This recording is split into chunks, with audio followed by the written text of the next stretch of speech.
Hi there and welcome to our GTV preview show for the race meeting on Sunday the 9th of June, Turffontein Standside. We've got 8 races on the card, the first off at 12:25, so the bipod kicks off in race 1. The pick 6 will start with race 3, and when we're chatting about Highveld race meetings, we usually have Alistair Cohen on the line. Well, Alistair's still the guest, but this time he's in the studio.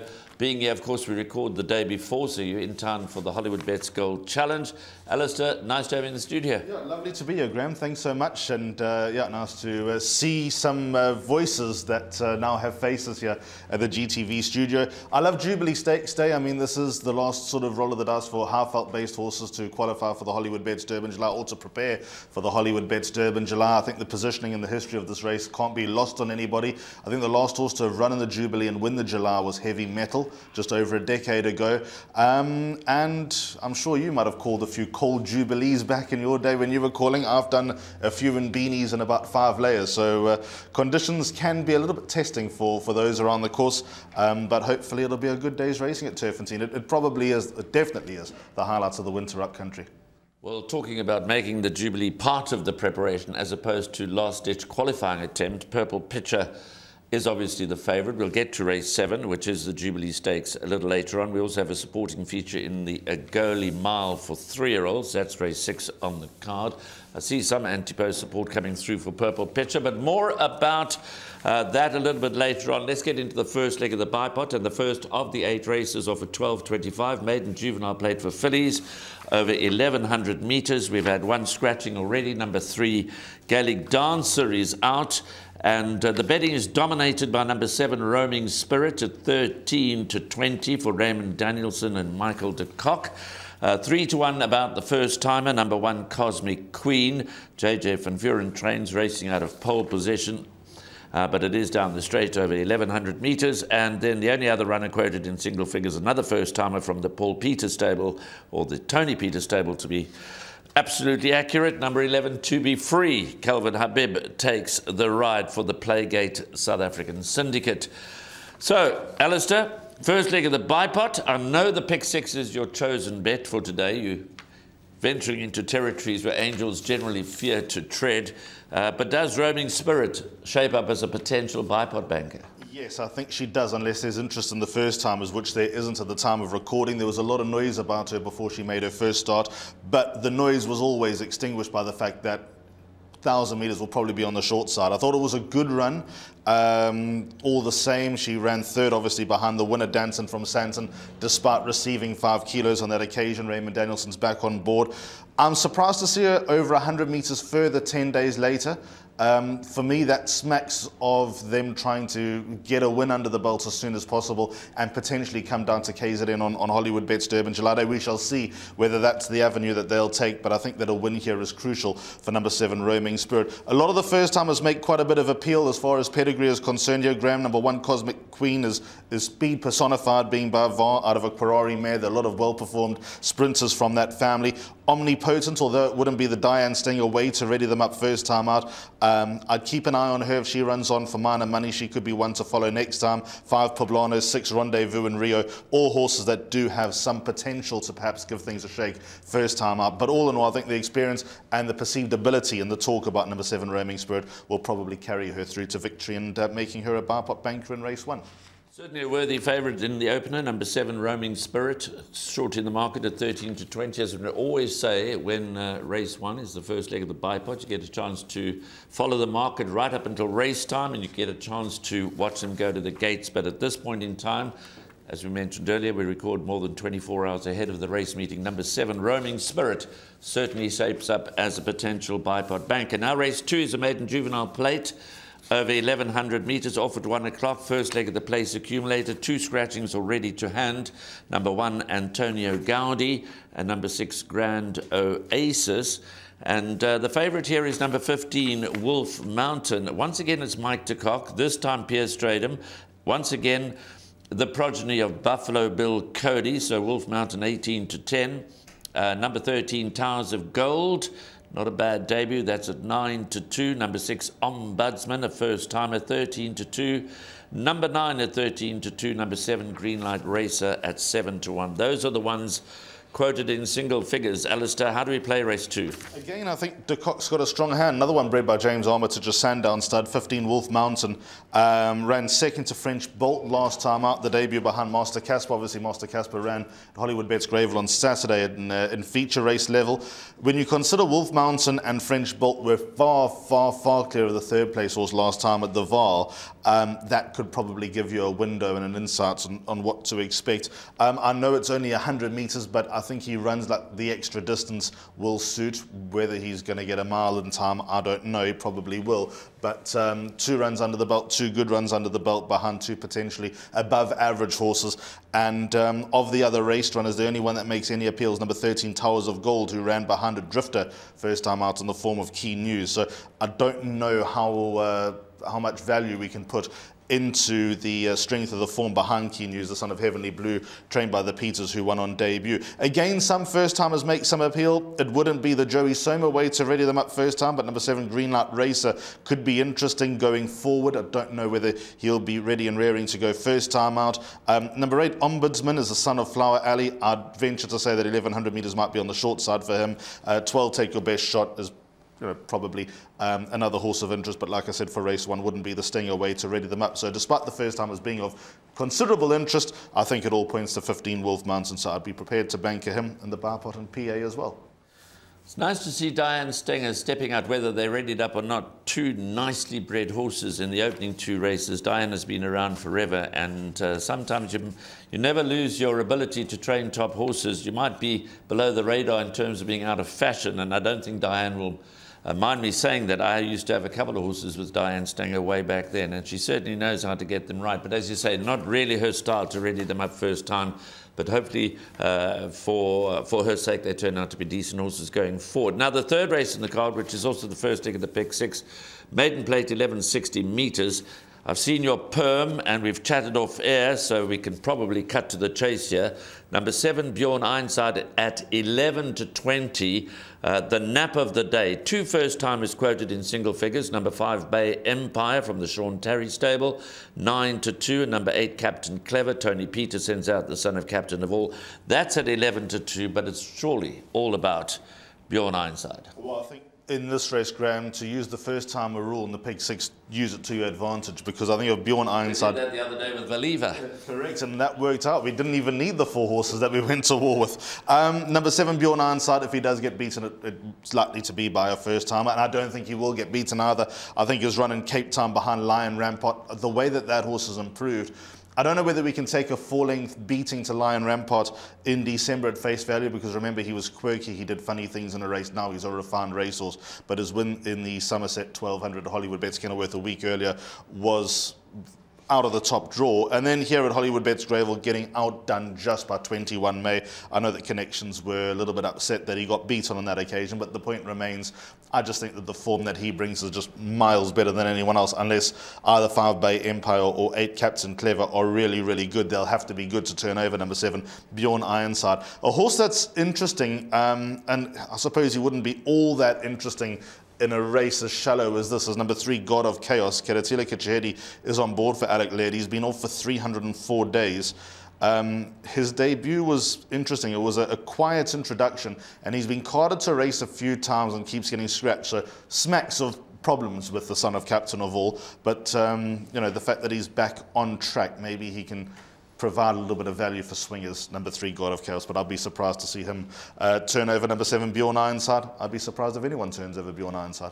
Lots of confidence about number 7, Bjorn Ironside. Hard to back at 11 to 20, but easy to banker in the pick 6. Both his starts to date have been over 1,000 metres. He goes a little further on this occasion. Has his second run as a gelding. He was awfully green as well at Hollywoodbets Greyville on the 4th of May. So he's set to shed his maiden ticket at the 3rd time of asking, and a confident first choice. Race 4, first leg of Jackpot 1, maiden plate 1160. This perhaps gets a little bit more complicated. Number 1, Bilingual, is at 15 to 2. Number 2, Dragon is a very weak market leader at 4 to 1. Number 5, Crimson Clown 8 to 1. Number 6, Cali Car 6 to 1. 8, Blue Velvet 11 to 2, the first timer. Number 9, Golden Moment. Richard Ferree rides for Sean Terry.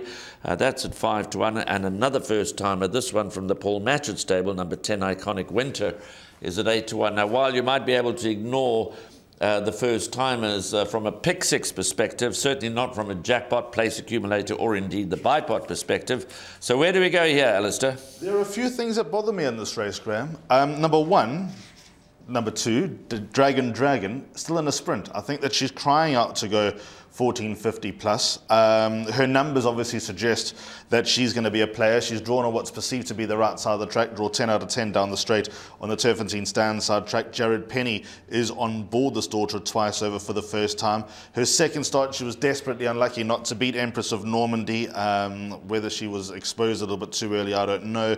Then she was just completely walloped by a 2-year-old in the form of Frozen Fantasy under Richard Faree the next time. And then they went back to 1,000 metres, which I thought was very strange, and beaten by just the two of us, who ran in a post-maiden on Thursday at Turffontein and didn't rip up any trees. I thought she was a little bit under par for my liking. So I don't know what to make of number 2, Dragon. And the fact that you say that she is a weak favourite doesn't surprise me at all. The other thing that bothers me in this race is stable jockey Kelvin Habib rides number 5, Crimson Cloud, who ran no sort of race first time and has been off a year and a half.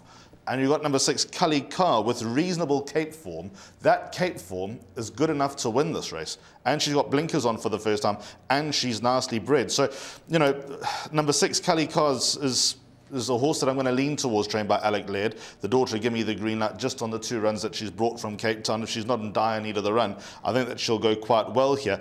And then number 7, Winter in Paris. She is obviously a half-sister to Trip of Fortune, being out of the very, very good mare Louvre, who was trained by Duncan Howells. Chase Morjean takes a ride. I thought her debut was fair behind Dow Solo. Could have been better, but it could have been worse.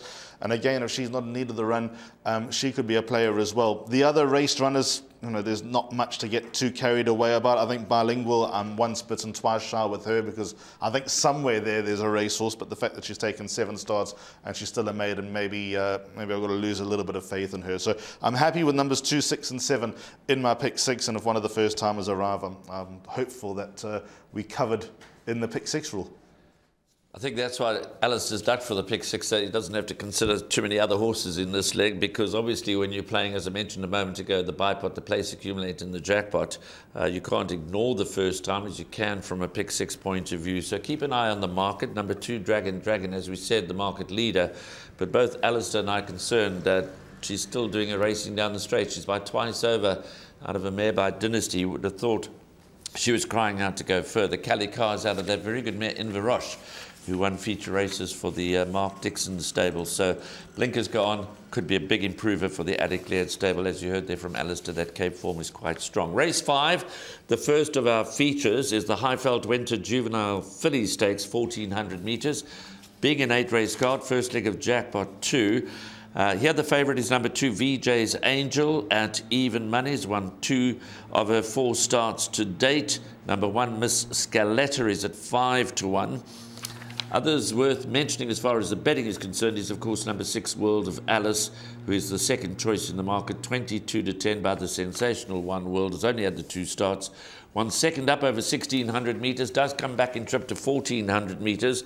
And with VJ's Angel drawn in pole position, Alistair, maybe she'll get the fact that she's 1,400 metres, she's won over. World of Alice might be looking for a step further. World of Alice, I happen to know, is being prepared for the mile race on Gold Cup Day towards the end of the season. So will VJ's Angel be too sharp for World of Alice? Well, it is a tale of 2 cities, and that's exactly why I've gone wide on the pick 6, Graham. I think World of Alice, pound for pound, is a better horse than anyone in this race. But if you go back and have a look at her win over 1,600 metres a month and a half ago, she had no right to win. She is crying for ground, and I think that if she does get beaten, and I think there's a good chance she can win, but I think if she does get beaten, she might be doing her work a little bit too late. She's upwardly mobile. She's had less runs under the belt than anyone in this race. I think she's got a lot of ability, but Craig Zaki almost rode her like she was green with envy, just sat at the back of the field and believed that her turn of foot and her engines would carry her through, and it nearly didn't. But she did, and she's got a lot to come. But dropping in distance is obviously the concern here. Number 2, VJ's Angel, absolutely dotted up last time over this course horse and distance. Calvin Abiba's back on board. You don't need to be a rocket scientist to work out what the tactics will be with number 2, VJ's Angel. She's likely to go off to the front, and she could prove difficult to beat on what is going to be a pretty fast-running track, considering the cold conditions in Joburg this week. And then numbers 1 and 4 also in. I wasn't much of a believer in Miss Scarletta until her last win. Her last win was a lot better than what you think it is.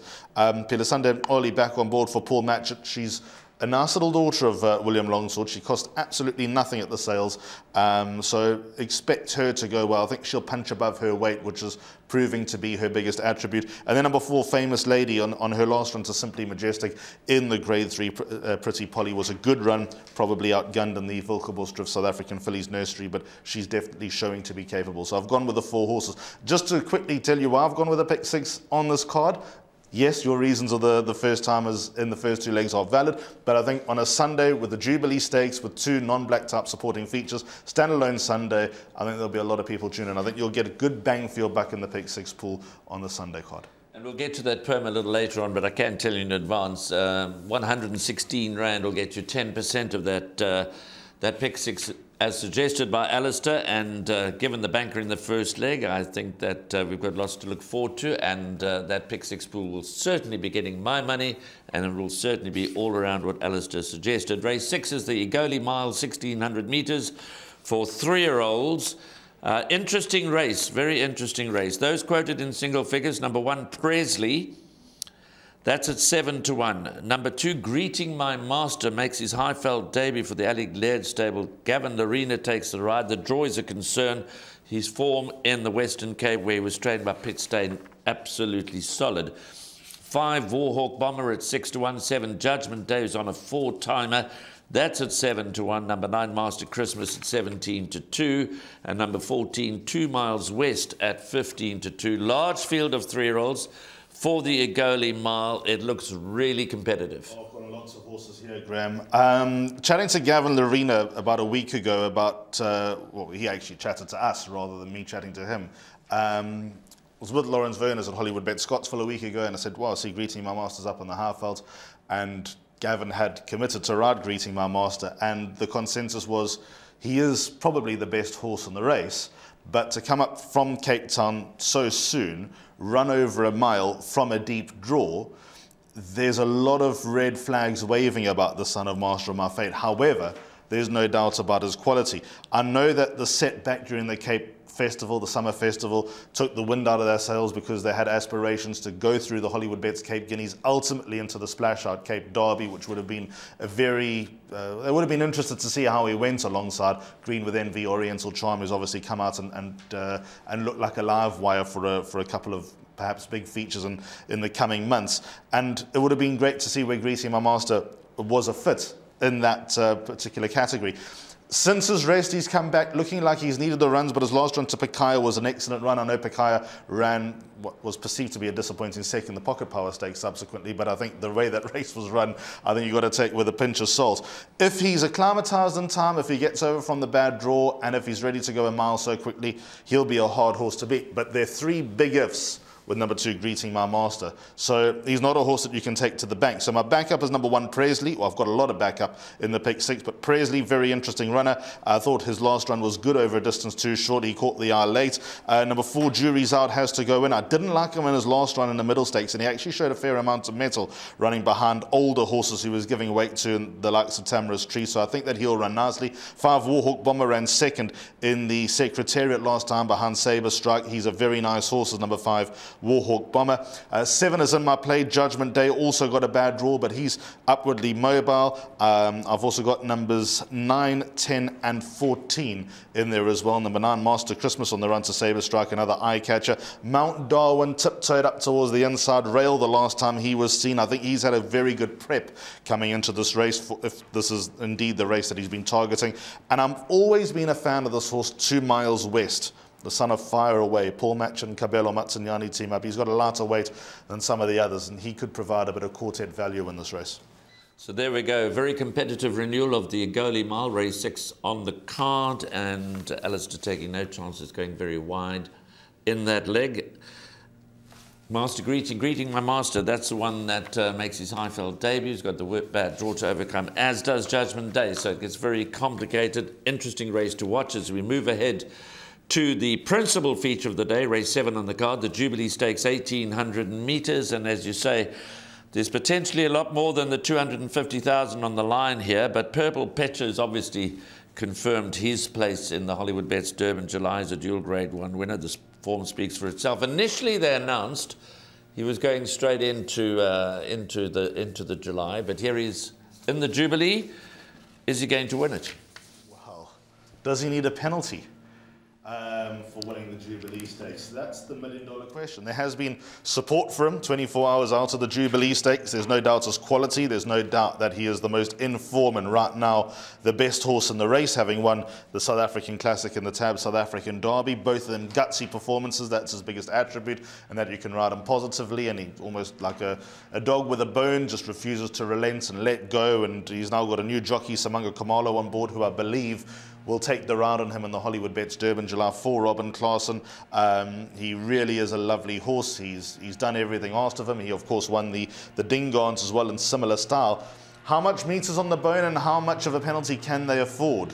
With Green with Envy confirmed now a 127 and Purple Pitcher coming here off a 120, and then you've got the dynamic of Barbaresco coming in off a penalty. And if Purple Pitcher wins this race, will he carry more weight than Barbaresco? Obviously, with the compression of the 3-year-old weights. There are a lot of questions to answer here. So I think that he'll be a hard horse to beat. But again, how ready is he going to be with a bigger picture in mind just about 3 or 4 weeks down the line, or just under 4 weeks down the line? Number 10, Pomodoro's Jet, a win here wouldn't stamp his ticket to the Hollywoodbets Durban July. However, a good performance and a few horses falling out might sort of make him a little bit more appetizing for the panel, but he'll need a lot of luck and a lot of horses to fall away if he were to win the Jubilee Stakes. But he comes in here with a very, very light weight with some good, consistent Cape Town form, so he could be dangerous. And then my third horse on the pick 6 is number 11, Perfect Witness. This will be her penultimate start before she heads off to stud. Serena Moodley takes a ride. She's got a plum draw of 1. The closer you get to the pace, the better she is. Not saying that she would have won the Will Avington 2000, but she ran into trouble 300 metres out. She was finishing off her race nicely. Optimistic that she could have got into the first 4 with a clear passage. And don't forget, 2 years ago, off 52 kilos, she ran second in this race to Puerto Manzano. So she knows her way around the Jubilee Stakes. Absolutely, and with 51.5 on the back in pole position. In fact, the best rated column is quite interesting. Top of the best rated column, which is a clear indication of what the handicappers believe should happen.